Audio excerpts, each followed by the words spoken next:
atas untuk waktu dan kesempatan yang diberikan kepada saya.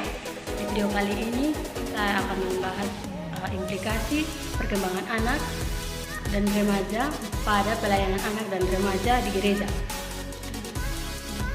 Untuk itu izinkan saya untuk memperkenalkan diri saya. Nama saya Erlina Sucelan. Saya mahasiswa STGKS Lewa, program studi S1 Teologi. Untuk itu kita masuk pada pembahasan. Perkembangan anak dibagi atau dikategorikan menjadi dua, yaitu perkembangan masa awal kanak-kanak dan perkembangan masa akhir kanak-kanak. Yang pertama, perkembangan masa awal kanak-kanak. Pada masa awal kanak-kanak, usia mereka mencapai 2 dan 6 tahun. Pada usia ini mereka memiliki tingkat kecerdasan yang lebih dari usia sebelumnya, dan terjadinya perubahan-perubahan seperti pertumbuhan otak, sistem saraf,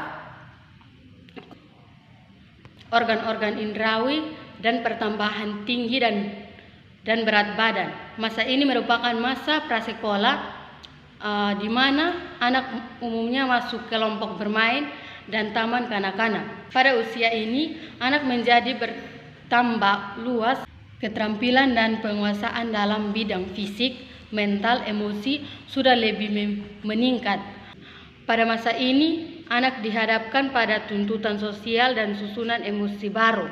Pada masa ini juga merupakan usia yang sulit, sebab pada masa ini terjadi kesulitan dalam mendidik mereka. Sebagian besar hidupnya dihabiskan untuk bermain. Para psikolog menyebut masa ini sebagai usia bersekolah, prakelompok, kelompok, dan penjajah.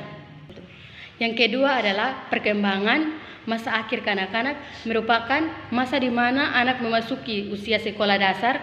Masa ini dialami anak pada usia 6-12 tahun, di mana masa ini terjadi perkembangan fisik pada anak-anak, yaitu tinggi badan, berat badan, dan kematangan sosial. Tinggi badan dan berat badan setiap anak bervariasi. Hal itu disebabkan di berbagai fakta dan asupan gizi dan lingkungan. Adapun minat-minat umum yang dimiliki anak pada masa ini.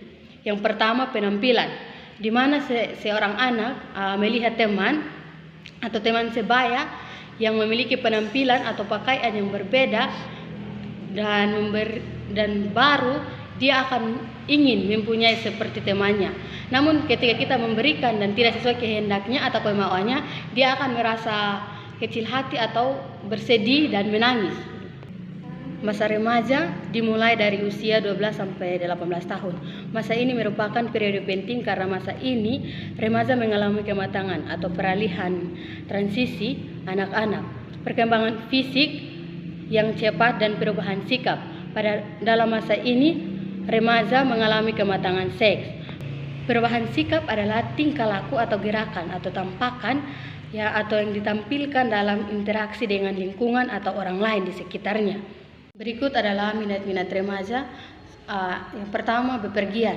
Remaja senang bepergian selama libur dan ingin pergi jauh dari rumah atau refreshing dengan teman, keluarga. Yang kedua adalah melamun, di mana remaja melamun bagaimana ia dieluk-eluk atau dibangga-banggakan bahwa ia mempunyai nilai yang tinggi di usia sekolah dan menjadi kebanggaan di keluarga. Berikut saya akan menjelaskan implikasi perkembangan anak dan remaja bagi pelayanan anak dan remaja di gereja. Seorang pelayan harus mampu mengaplikasikan bagaimana ia menjadi seorang pelayan di gereja, atau mampu mengetahui karakter anak dan remaja di suatu organisasi gereja. Dalam menjalani pelayanan juga, seorang pelayan harus mempunyai kesabaran dalam mendidik anak dan remaja. Seorang pelayan juga ketika memimpin ibadah di gereja harus memberikan semangat kepada anak-anak agar anak tidak bosan, harus memberikan pemahaman atau motivasi-motivasi agar anak tidak merasa kesepian, perlu mengajarkan hal-hal yang perlu dilakukan dalam kehidupan setiap hari. Demikian materi yang dapat saya berikan kepada teman-teman. Semoga bermanfaat. Tuhan Yesus memberkati. Shalom.